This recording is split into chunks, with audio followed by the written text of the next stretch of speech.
Hello विद्यार्थी मित्रों, आज આપણે ધોરણ 10 માં વિષય ગણિતમાં જે એકમ કસોટી લેવાઈ રહી છે તેનું સોલ્યુશન જોઈશું। સૌપ્રથમ વિકલ્પો છે, તો વિકલ્પોમાં જોઈએ તો પહેલો વિકલ્પ છે કે જો ગુસાઅ 25 અને 15 બરાબર 4x + 1 હોય તો x બરાબર ખાલી જગ્યા થાય। નીચે આપણને ચાર વિકલ્પો આપેલા છે, આપણે ચાર વિકલ્પોમાંથી સાચો વિકલ્પ પસંદ કરવાનો છે। તો સૌપ્રથમ ગણતરી જોઈએ, તો સૌપ્રથમ આપણે 25 અને 15 નો ગુસા શોધી લઈશું। તો ગુસા શોધીએ।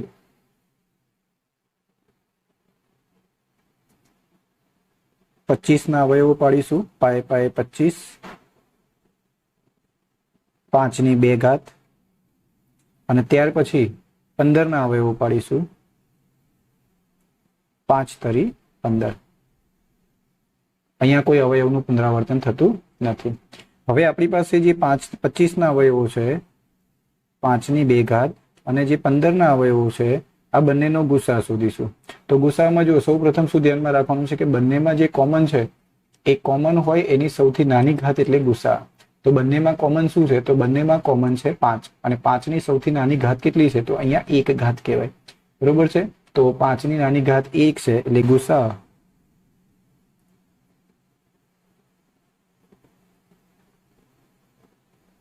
25 અને 15 બરાબર 5 થશે।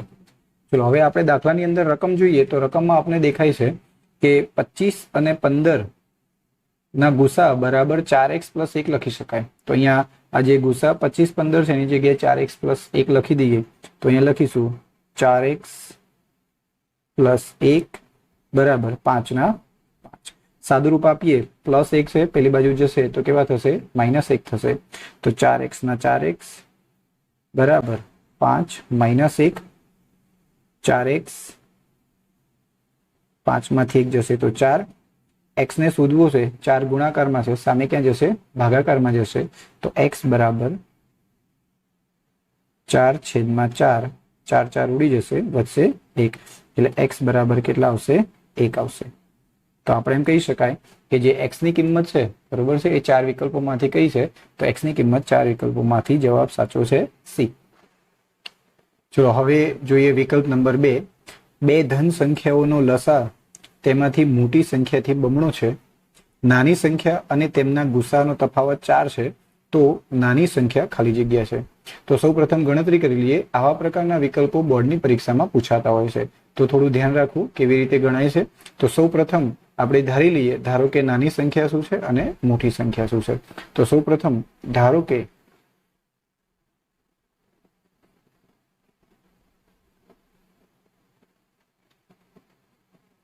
નાની સંખ્યા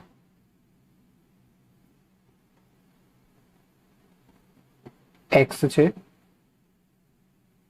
અને ધારો કે મોટી સંખ્યા y છે, બરોબર। તો સૌપ્રથમ આપણે બંને સંખ્યાઓ ધારી લીધી કે નાની સંખ્યા x છે અને મોટી સંખ્યા y છે।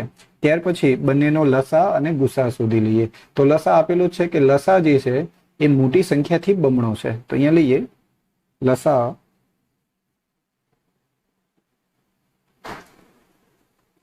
બરાબર બંનેનો જે લસા છે મોટી સંખ્યાથી 2 ગણો, એટલે મોટી સંખ્યા છે y એના 2 ગણે એટલે ગુણ્યા 2, એટલે લસા થશે 2 ગુણ્યા y, બરોબર। તો લસા થશે 2 ગુણ્યા y। ત્યાર પછી ગુસાની વાત કરીએ તો ગુસા પણ આપેલું છે। જો ગુસા કેટલો છે?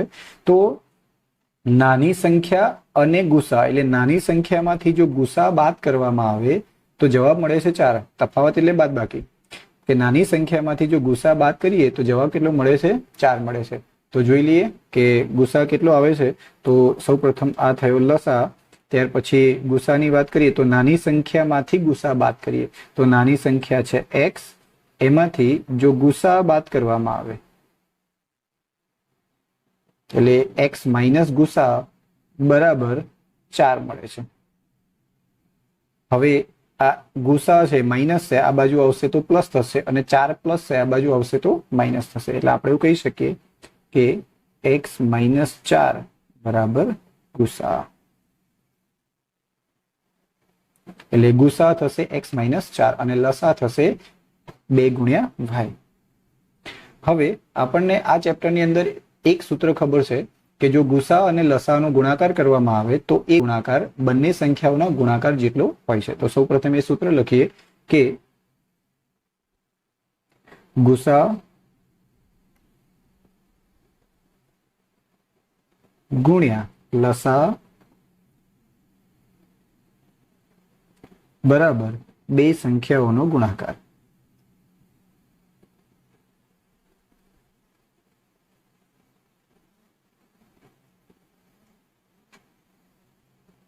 તો સૌપ્રથમ ગુસા કેટલો છે? તો ગુસા આપણને અહીંયા આપેલો છે, ગુસા છે x - 4 અને લસા છે 2y. તો ગુસા લખી દઈએ x - 4 ગુણ્યા લસા છે 2y બરાબર બે સંખ્યાઓનો ગુણાકાર. બે સંખ્યાઓ છે x અને y. તો અહીંયા x ગુણ્યા y સાદુરૂપ આપી દઈએ તો આ બંને એકબીજા સાથે ગુણાશે. તો અહીંયા 2y ગુણ્યા x બરોબર છે. તો અહીંયા 2y એ સૌપ્રથમ x જોડે ગુણાશે તો 2xy માઇનસ 2 ગુણ્યા 4 4 દુ 8 8y બરાબર x ગુણ્યા y xy. હવે જોઈએ તો જો અહીંયા પણ xy છે, અહીંયા પણ xy છે, સજાતીય પદો છે. તો આ પ્લસ xy આ બાજુ આવશે તો માઇનસ xy થશે અને આ માઇનસ 8y છે પેલી બાજુ લઈ જઈશું તો પ્લસ 8y થશે. તો 2xy માઇનસ xy બરાબર 8y બરોબર. તો અહીંયા સૌપ્રથમ જોઈ લો કે xy છે માઇનસ છે, અરે સોરી પ્લસ છે, આ બાજુ આવશે તો માઇનસ થશે અને 8y માઇનસ છે પેલી બાજુ જશે તો પ્લસ થશે. હવે 2xy માંથી 1xy જાય છે તો xy વધે છે બરાબર 8y. બંને બાજુ y છે તો y ઉડી જશે, વધશે x બરાબર 8. તો x એ શું છે? તો x એ આપણી નાની સંખ્યા છે જે આપણને શોધવાની કીધી છે. તો x બરાબર 8 આવે છે તો કયો વિકલ્પ સાચો છે? તો પહેલો વિકલ્પ સાચો છે એ. x બરાબર કેટલા થશે? 8 થશે. ચલો વિદ્યાર્થી મિત્રો, હવે આપણે ખરા ખોટાનો અભ્યાસ કરીએ. તો નીચે આપેલ વિધાનો ખરા છે કે ખોટા તે જણાવો અને ખોટા હોય તો એને સુધારીને લખો. તો સૌપ્રથમ છે બ્રિટનના જે.ઈ. કેરીએ સિક્કાને 10,000 વખત ઉછાળતા 5,067 વખત છાપ મેળવી છે. તો આ સિક્કામાં છાપ મેળવવાની જે ઘટના છે એની પ્રયોગાત્મક સંભાવના 0.5067 હતી. તો આ વિધાન કેવું છે? સાચું છે. હવે કઈ રીતે સાચું છે? તો જ્યારે આપણે સંભાવનાનો અભ્યાસ કરીએ ત્યારે આપણને ખબર છે કે સૌપ્રથમ આપણને કુલ પરિણામોની સંખ્યા ખ્યાલ હોવી જોઈએ. તો અહીંયા જે.ઈ. કેરીએ સિક્કાને 10,000 વખત ઉછાળ્યું છે એટલે કુલ પરિણામોની સંખ્યા 10,000 થશે. ત્યાર પછી જે ઘટના છે, ઘટના કઈ છે? છાપ મળવાની ઘટના છે. તો છાપ મળવાની ઘટના કેટલી વખત બને છે? તો 5,067 વખત બને છે. જો આપણે એને સૂત્રમાં અપ્લાય કરીએ તો સૂત્ર છે કે ભાઈ છાપ મળવાની ઘટના કેટલી વાર બને છે છેદમાં કુલ પરિણામોની સંખ્યા કેટલી છે? તો 5,067 છેદમાં 10,000. જો આપણે છેદ ઉડાડીએ તો આપણને 0.5067 મળે છે. માટે આ વિધાન કેવું છે? સાચું છે. ત્યારબાદ જોઈએ તો ત્યારબાદ છે કે એક પ્રયોગ આપ્યો છે, બાળક જન્મ્યું છે. તો બાળક જન્મ્યું છે તો પરિણામ છે તે બાબુ છે કે બેબી, અને આપણને એવું કીધું છે કે આ પ્રયોગનું પરિણામ સમસંભવી નથી. તો આ જે વિધાન છે એ ખોટું છે. જ્યારે કોઈ બાળક જન્મે છે તો જેટલી સંભાવના બાબુ હોવાની છે એટલી જ સંભાવના બેબી હોવાની પણ છે. માટે આ જે વિધાન છે એ ખોટું છે. એટલે આપણે એને સુધારીને લખીએ તો આપણે એમ કહી શકાય કે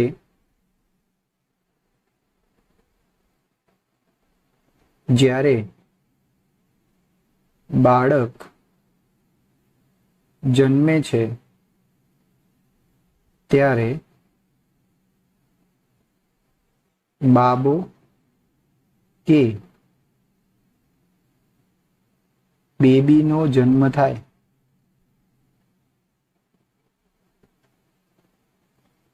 તે પરિણામ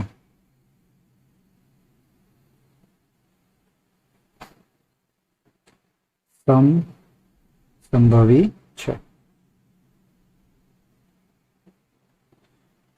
ત્યાર પછી આપણે જોઈએ તો નીચેના જોડકા જોડો.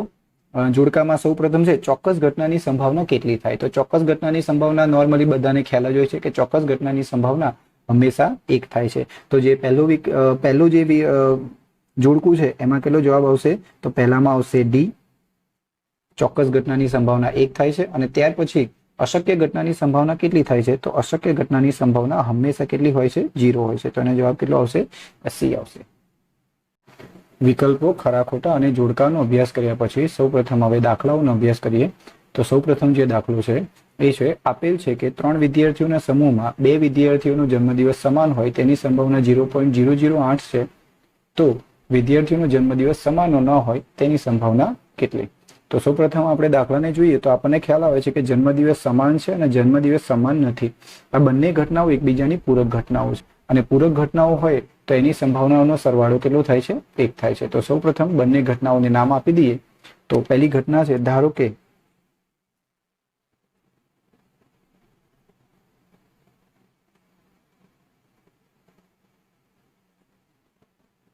જન્મદિવસ સમાન હોય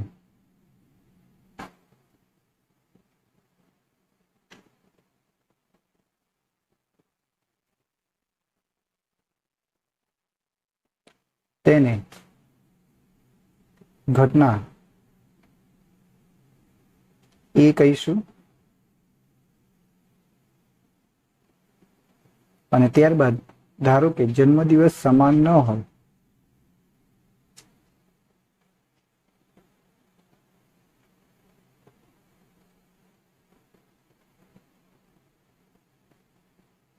તેને ઘટના બી કહીશું. અહીંયા તમે ઘટના એ ડેશ પણ લઈ શકો, કારણ કે આપણે નોર્મલી જે સૂત્ર છે એ એ અને એ ડેશ વાળું લીધું છે તો પણ તમે ગણી શકો. તો આપણે એ અને બી લઈએ છીએ. તો સૌપ્રથમ સૂત્ર લખીએ તો આપણને ખબર છે કે P of A અને બીજી ઘટના છે P of B. બંને ઘટનાઓ એકબીજાની પૂરક ઘટના છે તો એની સંભાવનાનો સરવાળો કેટલો થશે? 1 થશે. હવે P of A નો આપણને સંભાવના આપી છે. P of A બરાબર કેટલા છે? તો P of A બરાબર છે 0.008 પ્લસ P of B બરાબર 1. હવે મારે P of B શોધવો હશે તો જોડે 0.08 છે એ પ્લસ છે, પેલી બાજુ જશે તો કેવા થશે? માઇનસ થશે. તો અહીંયા લખીશું P of B બરાબર 1 માઇનસ 0.008. હવે 1 માંથી 0.008 બાદ કરીએ તો અહીંયા જુઓ, સાદી ગણતરી બતાવી દઉં છું કે અહીંયા પોઈન્ટ પછી 3 આંકડા છે તો આપણે 1 ની પાછળ 3 0 મૂકી દઈએ. પોઈન્ટ નીચે પોઈન્ટ, આ બાજુ છે 0 0 8 અને અહીંયા છે 0. બાદબાકી કરીએ તો અહીંયા 10, અહીંયા 9, અહીંયા 9 અને અહીંયા આવશે 0. 10 માંથી 8 જશે તો 2, 9 ના 9, 9 ના 9 અને 0. તો P of B બરાબર 0.992 જવાબ આવે છે. મતલબ કે જન્મદિવસ સમાન ન હોય તે સંભાવના 0.992 થશે. ચલો હવે દાખલા નંબર 7 છે, યુક્લિડની ભાગ પ્રવિધિનો ઉપયોગ કરી ગુસા 135 અને 225 શોધો. તો યુક્લિડની ભાગ પ્રવિધિનો ઉપયોગ કરવાનો છે. તો યુક્લિડની ભાગ પ્રવિધિમાં આપણે શું કરીએ છીએ? તો સૌ પ્રથમ મોટી સંખ્યા અને નાની સંખ્યાનો ભાગાકાર કરીએ છીએ. તો જોઈએ,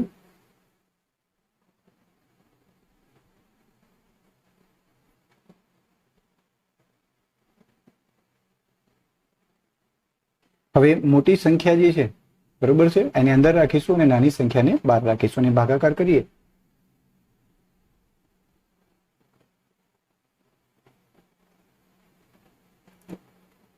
તો 135 એકા 135 અને 135 ગુણ્યા 2 કરીશું તો વધી જશે. બરોબર છે. તો સૌ પ્રથમ 135 એકા 135, 5 માંથી 5 જશે તો 0, 22 માંથી 13 જશે તો વધશે 9. હવે આગળ જઈએ તો આ જ વસ્તુને યુક્લિડની ભાગ પ્રવિધિ પ્રમાણે કેવી રીતે લખી શકાય? તો 135 ગુણ્યા 1 પ્લસ 90 તો લખીશું 225 બરાબર 135 ગુણ્યા 1 પ્લસ 90. હવે આપણને જે 135 અને 90 મળે છે તેનો ફરી ભાગાકાર કરીશું. તો એ બંનેનો ફરી ભાગાકાર કરીએ તો 135 ને અંદર રાખીશું અને 90 ને બહાર રાખીશું. તો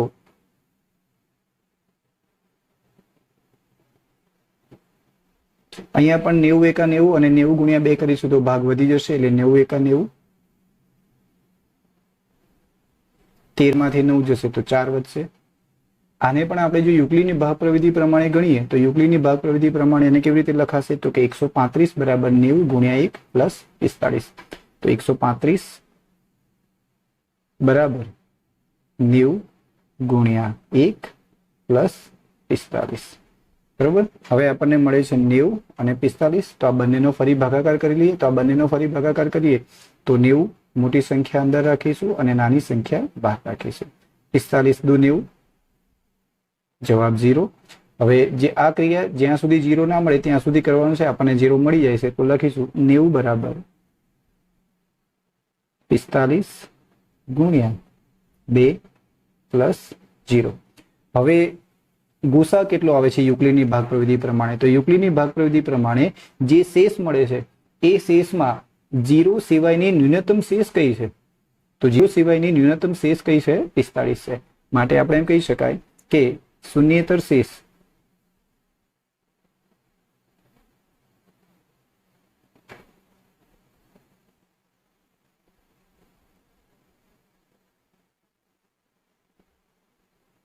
પિસ્તાળીસ છે.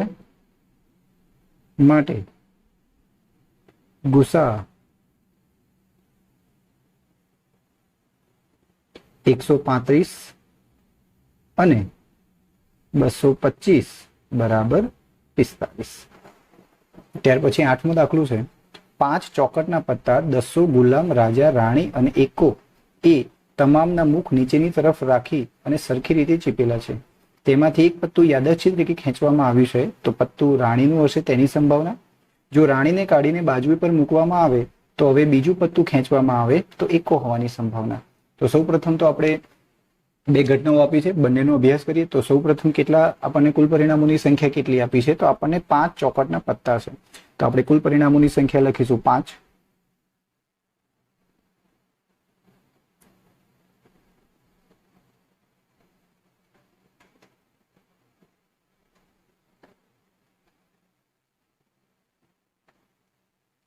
હવે આ 5 કયા છે? તો આપણને ખબર હોવી જોઈએ કે 5 કયા છે. તો 5માં આપણી પાસે છે એક છે 200, એક છે ગુલામ, એક છે રાજા, રાણી અને એકો. આમ આપણી પાસે આવા 5 પરિણામો છે. સૌ પ્રથમ છે કે પત્તું રાણીનું હશે તેની સંભાવના શું થાય? તો પહેલા તો એને ઘટના લઈએ. ઘટના એ શું છે? તો કે પત્તું રાણીનું હશે.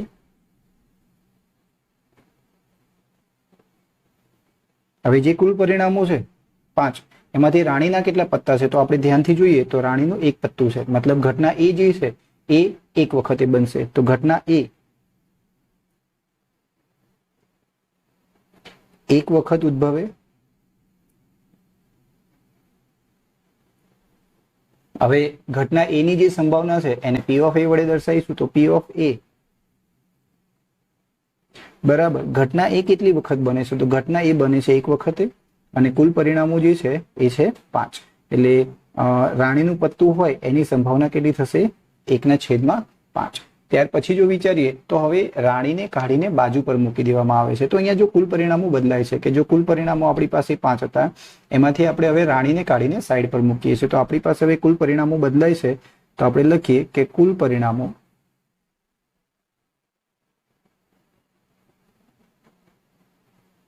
ની સંખ્યા બરાબર 4. આપણે રાણીને બાજુ પર કાઢીને મૂકી દીધી છે.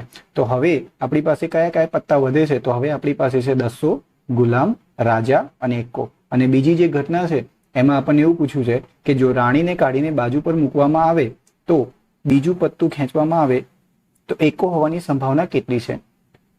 તો આપણી પાસે હવે જે 4 પત્તા વધ્યા છે એમાં એકા કેટલા છે? તો કે એકા 1 છે. તો લઈ લઈએ ઘટના બી. ખેંચેલ પત્તું કયું હોય? એકો હોય. એકા કેટલા છે? તો 1 છે એટલે ઘટના બી એક વખત બને. હવે ઘટના બી ની સંભાવનાને P of B વડે દર્શાવીશું. તો ઘટના બી કેટલી વખત બને છે? એક વખતે, અને કુલ પરિણામો કેટલા છે? 4 છે. તો જુઓ આ દાખલામાં પણ આપણે થોડું ધ્યાન રાખવાનું છે. દરેકમાં સામાન્ય રીતે કુલ પરિણામોની સંખ્યા સરખી હોય છે, પણ અહીંયા આપણને કુલ પરિણામોની સંખ્યા બદલાતી રહે છે.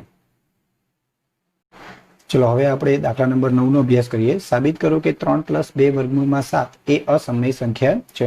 જ્યારે આપણે આવી કોઈ પણ સંખ્યા અસમય સાબિત કરવાની હોય ત્યારે આપણે વિરુદ્ધ ધારણા કરીશું. વિરુદ્ધ ધારણા એટલે શું કરીશું? કે આપણને અસમય સાબિત કરવાનું કીધું છે, તો આપણે એવું માની લઈશું કે 3 + 2 વર્ગમૂળમાં 7 એ સમય સંખ્યા છે. તો પહેલા ધારી લઈએ, ધારો કે 3 + 2 વર્ગમૂળમાં 7 સમય સંખ્યા છે.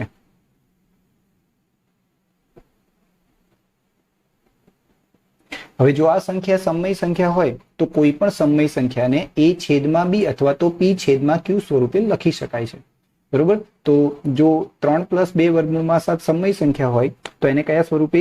a છેદમાં b સ્વરૂપે લખી શકાય. એટલે કે a છેદમાં b બરાબર 3 + 2 વર્ગમૂળમાં 7, જ્યાં a અને b અવિભાજ્ય સંખ્યાઓ છે.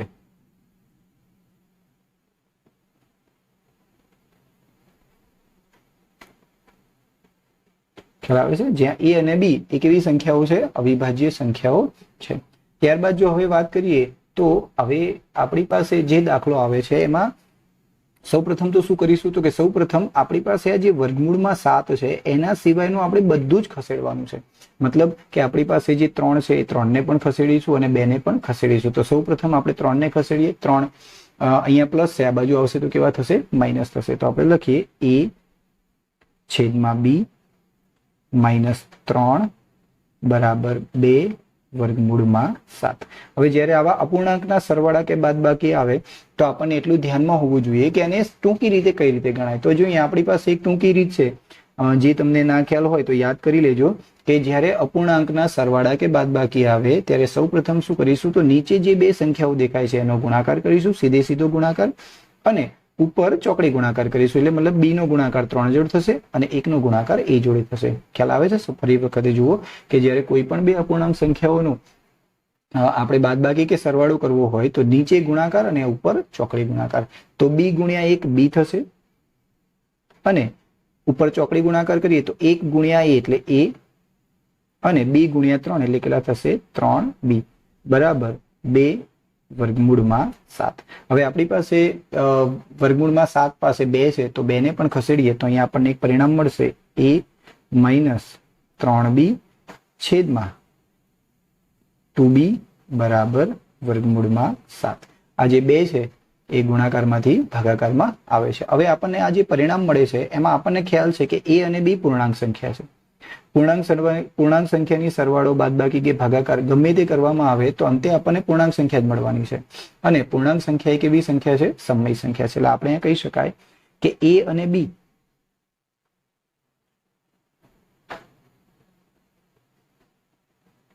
પૂર્ણાંક સંખ્યા છે.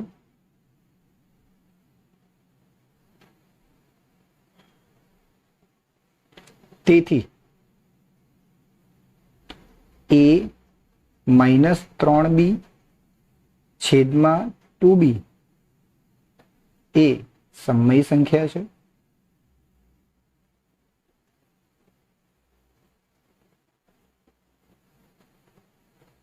હવે જો આ સમય સંખ્યા હોય તો આ પણ સમય થાય, કારણ કે બંને વચ્ચે બરાબરનું ચિહ્ન હશે. એટલે આપણે એવું પણ કહી શકાય કે માટે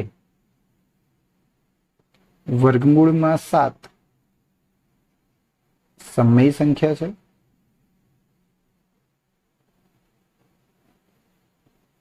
પણ આ જ ચેપ્ટરમાં આપણે એવું ભણીને ગયા છીએ કે જો કોઈ સંખ્યા વર્ગમૂળમાં હોય અને અવિભાજ્ય હોય તો એ સંખ્યાને અસમય સંખ્યા કહેવામાં આવે છે. ફરી સમજો, જો કોઈ સંખ્યા વર્ગમૂળમાં હોય અને અવિભાજ્ય હોય તો એ જે સંખ્યા છે એને અવિભાજ્ય સંખ્યા કહેવામાં આવે છે. એટલે આપણને એક વિરોધાભાસ મળે છે કે અહીંયા આપણે આ સંખ્યાને સમય કહીએ છીએ અને આ જે સંખ્યા છે એ ગાણિતિક દ્રષ્ટિએ કેવી છે? અસમય સંખ્યા છે. એટલે આપણને એમ કહી શકાય કે આપણને વિરોધાભાસ મળે છે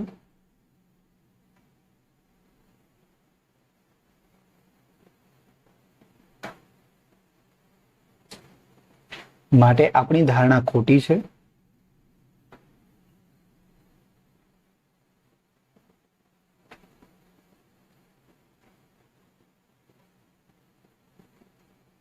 અને આપણી ધારણા ખોટી છે માટે 3 + 2 વર્ગમૂળમાં 7 એ અસમય સંખ્યા છે.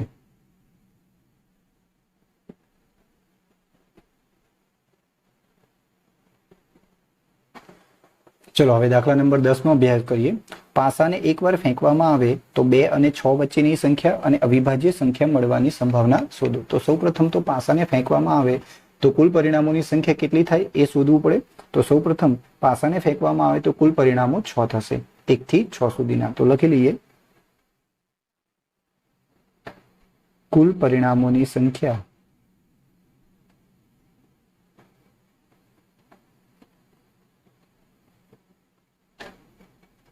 બરાબર 6. કયા 6 પરિણામો છે? તો કે 1, 2, 3, 4, 5 અને 6. હવે આ 6 પરિણામોમાં આપણને જે બે ઘટનાઓ કીધી છે બંને ઘટનાઓને ધારી લઈએ. ધારો કે પહેલી ઘટનાને આપણે એ કહીશું તો ઘટના એ. ઘટના એ છે 2 અને 6 વચ્ચેની સંખ્યા હોય.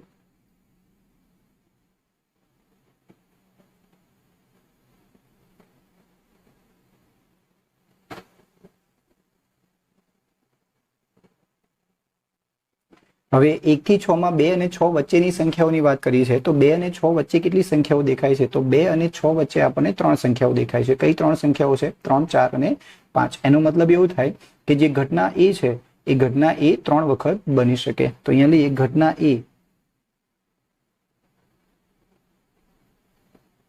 3 વખત બને.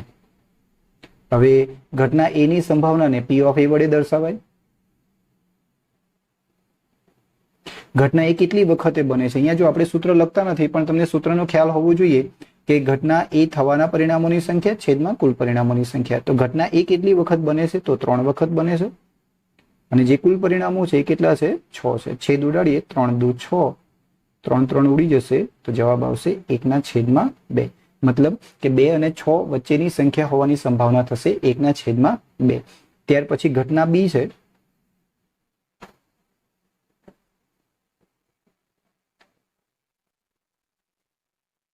તો ઘટના બી છે અવિભાજ્ય સંખ્યા મળવાની સંભાવના.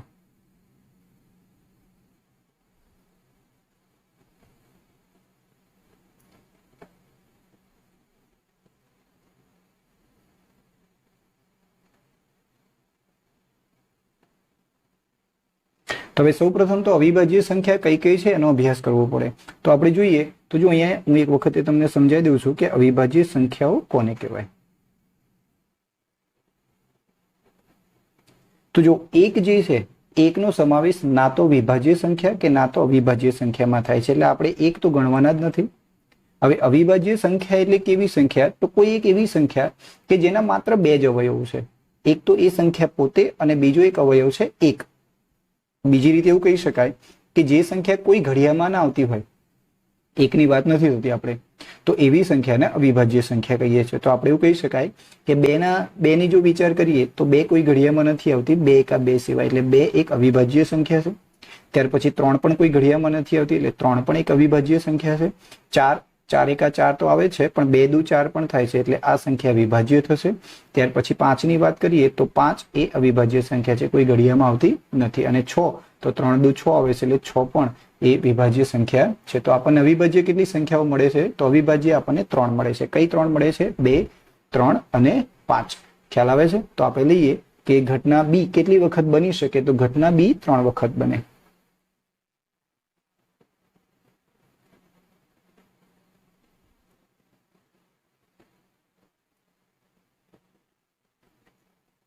ઘટના બી ની સંભાવનાને P of B વડે દર્શાવીશું. તો ઘટના બી કેટલી વખત બને છે? 3 વખત બને છે અને કુલ પરિણામોની સંખ્યા છે 6. 3 દુ 6, 3 3 ઉડી જશે તો આનો જવાબ પણ આવશે 1/2. ચલો ત્યાર પછી છે દાખલા નંબર 11. દાખલા નંબર 11 ની વાત કરીએ તો આપણને આ દાખલો 9મા ધોરણમાં પણ આવા પ્રકારના દાખલાઓ આવી ગયા છે. છતાં પણ આપણે 10મા ધોરણમાં આવા દાખલાઓનો અભ્યાસ કરવાનો છે. અનંત અને આવૃત નિરૂપણ ધરાવતી સમય સંખ્યા 1.325 બારનું PQ સ્વરૂપ મેળવો. અહીંયા જે ઉપર લાઈન છે એને આપણે 12 વડે દર્શાવીએ છીએ. આ 12 નો મતલબ શું થાય છે કે અહીંયા 1.325 325 325 325 એમ અનંત વાર સુધી છે. બરોબર. તો સૌપ્રથમ ધારી લઈએ કે ધારો કે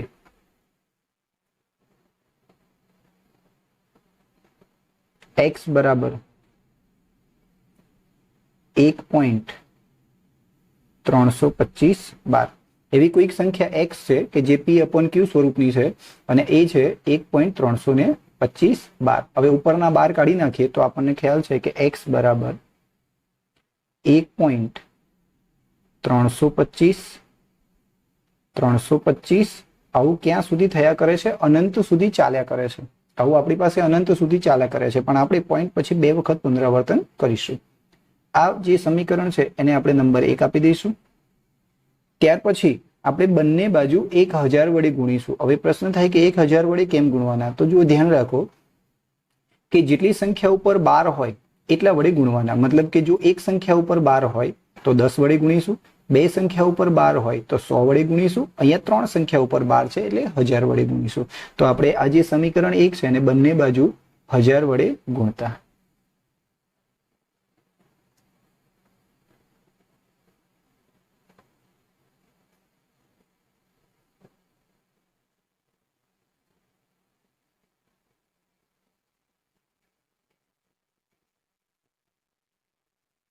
તો સૌપ્રથમ x ને 1000 વડે ગુણીએ તો કેટલા થશે? 1000x બરાબર 1.325 325 ને 1000 વડે ગુણીએ તો કેટલા થાય? તો જો અહીંયા વિદ્યાર્થી મિત્રોને સૌથી વધારે પ્રોબ્લેમ થતો હોય છે. આ પ્રકારના જે ગુણાકાર છે એ તમે આગળના ધોરણોમાં એટલે કે 7મા 8મા ધોરણોમાં શીખીને આવ્યા છો. હું તમને એક વખત એ સમજાવી દઉં કે જ્યારે પણ કોઈ પણ પોઈન્ટનો ગુણાકાર 1000 10 કે 100 વડે થતો હોય ત્યારે આપણને ખ્યાલ હોવો જોઈએ કે જે પોઈન્ટ છે દશાંશ ચિહ્ન છે એ જમણી બાજુ ખસે છે. જ્યારે ગુણાકાર કરીએ ને ત્યારે જમણી બાજુ ખસે અને ભાગાકાર કરીએ તો ડાબી બાજુ ખસે.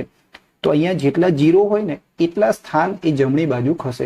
તો આપણે 1000 વડે ગુણીએ છીએ તો 1000માં કેટલા 0 છે? તો 1000માં 3 0 છે. તો એનો મતલબ એવો થશે કે આ જે પોઈન્ટ છે એ અહીંયાથી 3 આંકડા જમણી બાજુ ખસી જશે. 3 આંકડા એટલે આ પહેલો, આ બીજો અને આ ત્રીજો, એટલે અહીંયા પોઈન્ટ આવી જશે. એટલે જવાબ શું આવશે? 1325.325. ફરી એક વખત સમજી લો કે જ્યારે પણ 10 100 કે 1000 વડે ગુણવામાં આવે તો ગુણાકાર થાય ત્યારે પોઈન્ટ જે છે એ જમણી બાજુ ખસે. જેટલા 0 હોય એટલા આંકડા જમણી બાજુ ખસેડવામાં આવે છે. તો અહીંયા આપણે 1000માં 3 0 છે તો આપણે એને 3 પોઈન્ટ જમણી બાજુ ખસેડીએ તો જવાબ મળશે 1325.325 325.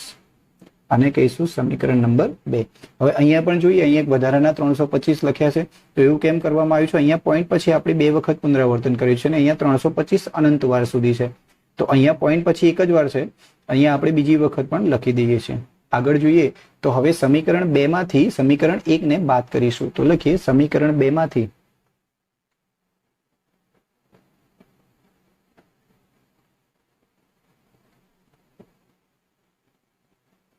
1 બાદ કરતા.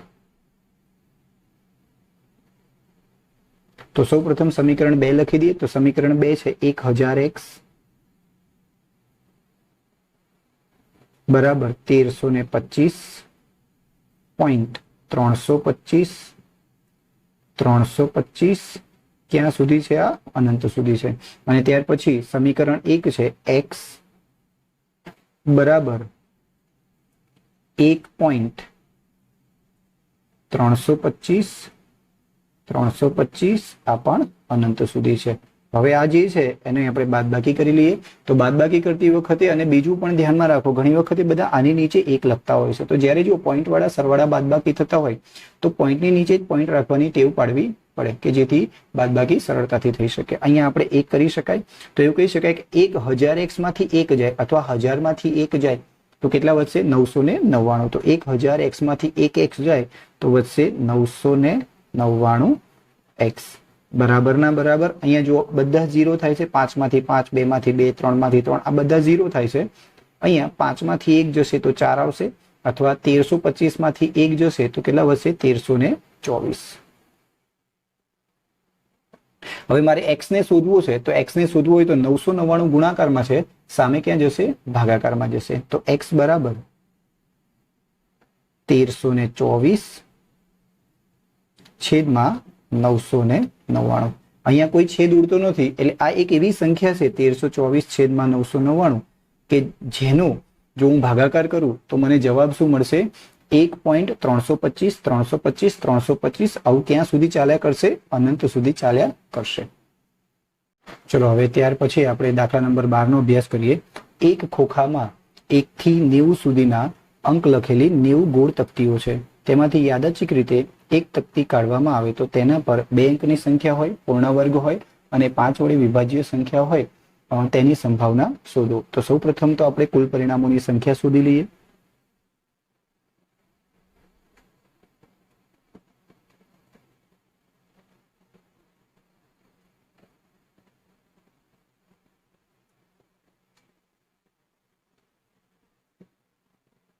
કુલ પરિણામોની સંખ્યા થશે 90 કે ખોખાની અંદર 90 ગોળ તકતીઓ છે. દરેક તકતીમાં અલગ અલગ આંકડા લખેલા છે. પહેલા ઉપર 1, બીજા ઉપર 2, 3, 4 એમ 90 સુધીના અંકો લખેલા છે. ત્યાર પછી દરેક સંભાવનાની વાત કરીએ તો 3 ઘટનાઓ છે. પહેલી ઘટના છે ઘટના A.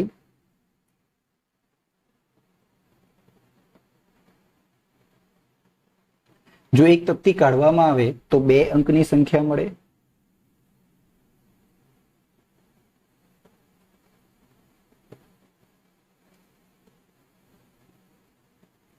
હવે સૌપ્રથમ એ નક્કી કરવું પડે કે 1 થી 90 સુધી 2 અંકની સંખ્યાઓ કેટલી છે. તો 1 થી 90 સુધી 2 અંકની સંખ્યાઓમાં સૌપ્રથમ સૌથી નાની 2 અંકની સંખ્યા કઈ? તો 10, 11, 12, 13, 14, 15, 16 એમ સંખ્યાઓ આગળ વધતી જાય છે. તો એવી રીતે ગણવા જવાય નહીં, એમાં ઘણો સમય લાગી જાય છે. તો આપણે શું કરીશું કે 1 થી 90 સુધીની જે સંખ્યાઓ છે એમાં 1 અંકની સંખ્યાઓ કેટલી છે? તો આપણે એમ કહી શકાય કે 1 થી 90 સુધીની જે સંખ્યાઓ છે એમાં 1 અંકની સંખ્યાઓ 9 છે. 1 થી 9 સુધીની. તો જો આપણે એ 9 સંખ્યાઓને બાદ કરી દઈએ તો બાકીની જેટલી પણ સંખ્યાઓ મળે છે એ બધી સંખ્યાઓ કેવી થશે? 2 અંકની થશે. તો જો આપણે 90 માંથી 9 કે જે 1 અંકની સંખ્યા છે એને કાઢી નાખીએ તો આપણને જવાબ શું મળશે? 81 મળશે. તો લખી દઈએ આપણે કે ઘટના A જે છે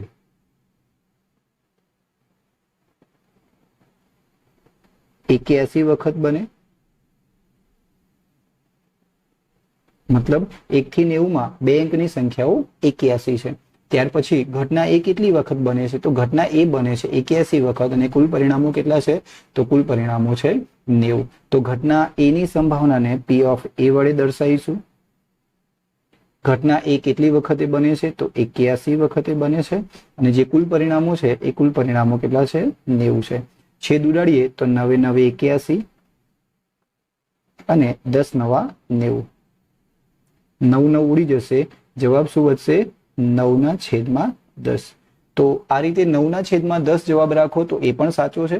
પણ સામાન્ય રીતે જો છેદમાં 10 હોય, 100 હોય કે 1000 હોય તો આપણે એને નોર્મલી પોઈન્ટમાં લખતા હોઈએ છીએ. તો જવાબ આવશે 0.9.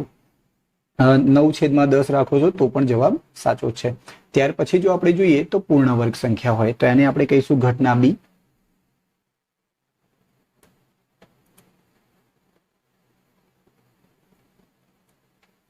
ઘટના B છે કે જો એક તકતી કાઢવામાં આવે તો કેવી સંખ્યા હોય? પૂર્ણ વર્ગ સંખ્યા હોય.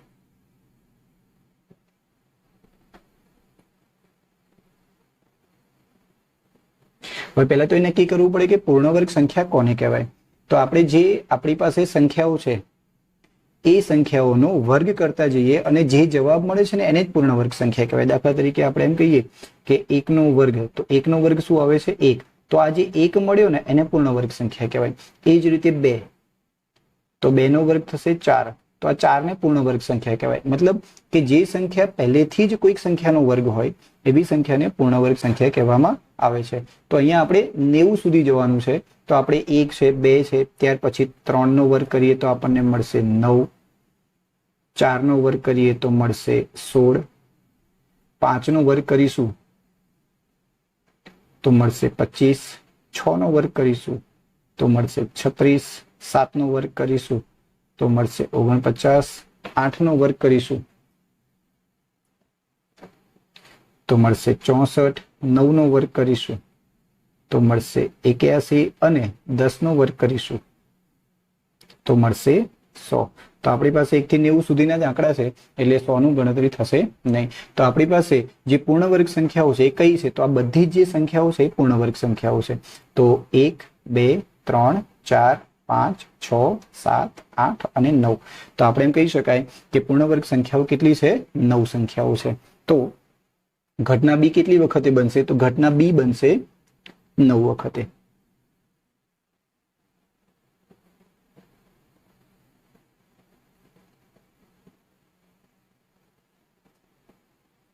અને પી ઓફ બી ઘટના બી ની સંભાવના કેટલી છે? તો ઘટના બી ની સંભાવના પી ઓફ બી બરાબર ઘટના બી 9 વખતે બને છે અને જે કુલ પરિણામો છે એ કુલ પરિણામો છે 90. તો અહીંયા પણ છેદ ઉડાડીએ તો 10 નવા 90, 9 9 ઉડી જશે, વધશે કેટલા? 1/10. આને પણ આપણે જવાબ જો પોઈન્ટમાં લેવો હોય તો લઈ શકાય 0.1. ખ્યાલ આવે છે? તો ત્યાર પછી આપણે ત્રીજી ઘટનાની વાત કરીએ તો ત્રીજી ઘટના છે આપણી પાસે ઘટના સી. તો ત્રીજી ઘટના એ છે કે 5 વડે વિભાજ્ય સંખ્યા હોય. હવે 5 વડે વિભાજ્ય સંખ્યા એટલે શું? કે એવી સંખ્યાઓ કે જે 5 વડે ભાગી શકાય છે. તો અહીંયા સૌપ્રથમ તો ઘટનાનું નામ લખી દઈએ કે 5 વડે વિભાજ્ય સંખ્યા હોય.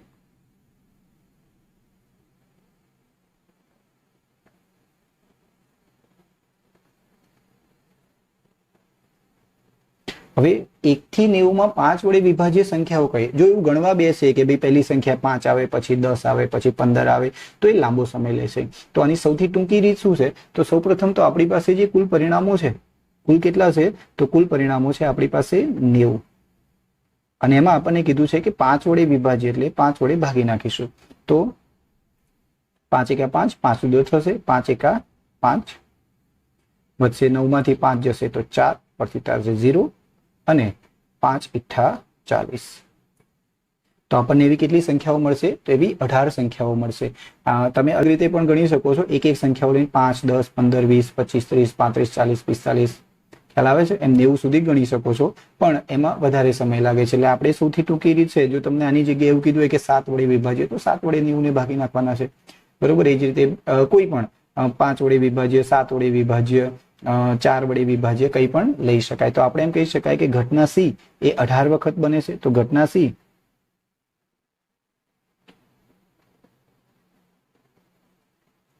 18 વખત બને. આગળ એને જો આપણે ઘટના સી ની સંભાવનાની વાત કરીએ તો પી ઓફ સી બરાબર ઘટના સી બને છે 18 વખતે અને જે કુલ પરિણામો છે એ કુલ પરિણામો છે 90. બરોબર? અહીંયા છેદ ઉડે છે, 18 પંચા 90, 18 18 ઉડી જશે, વધશે કેટલા? 1/5. ચલો હવે ત્યાર પછી અભ્યાસ કરીએ દાખલા નંબર 13.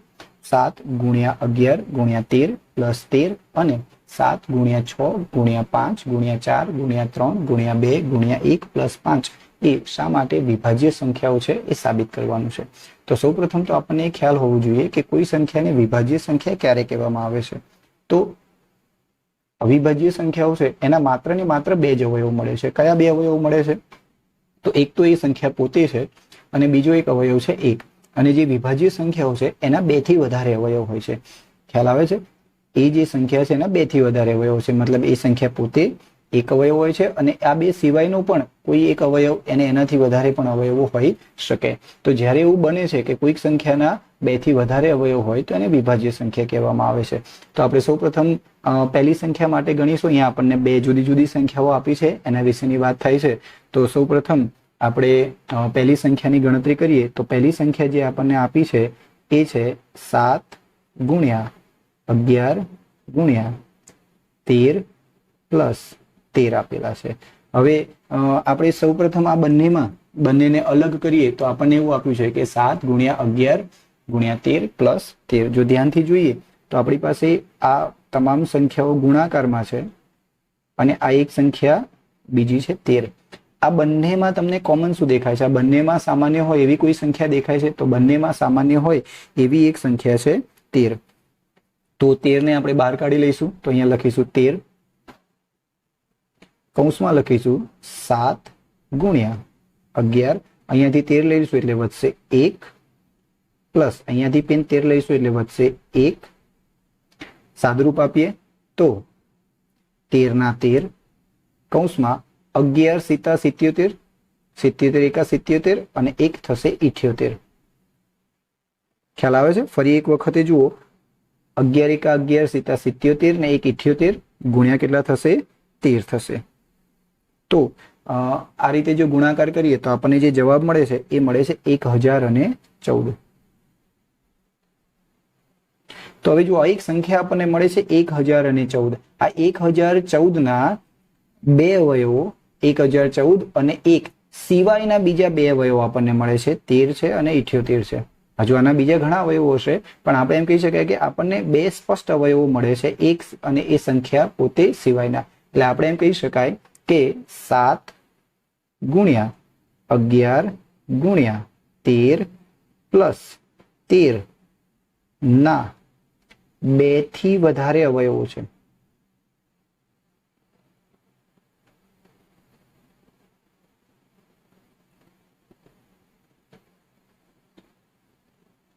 તેથી તે વિભાજ્ય સંખ્યા છે.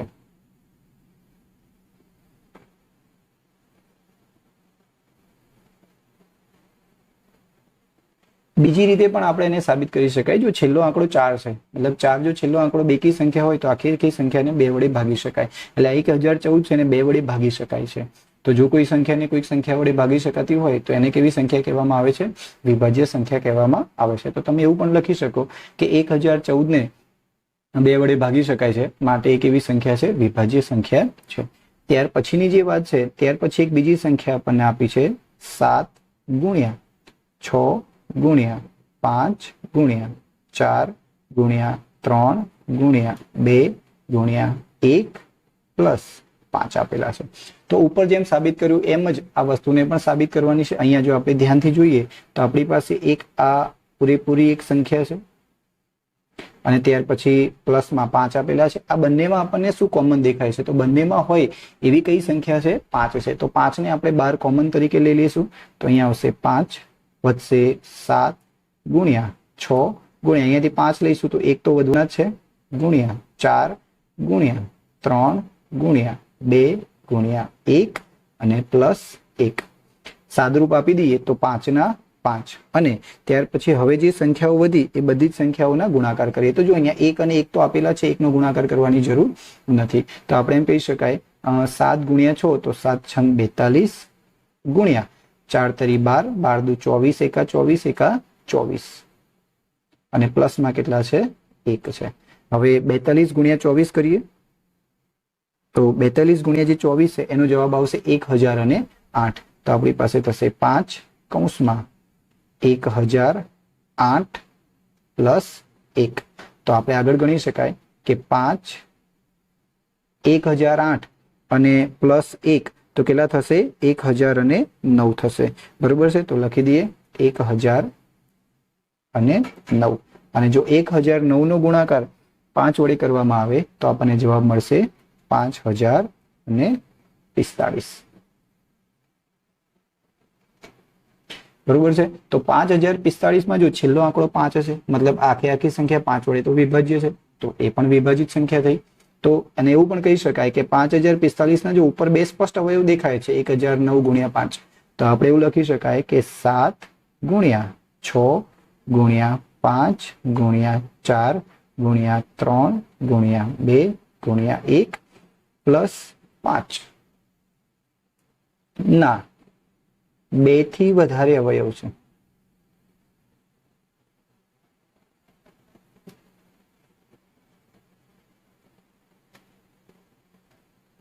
તેથી તે વિભાજ્ય સંખ્યા છે.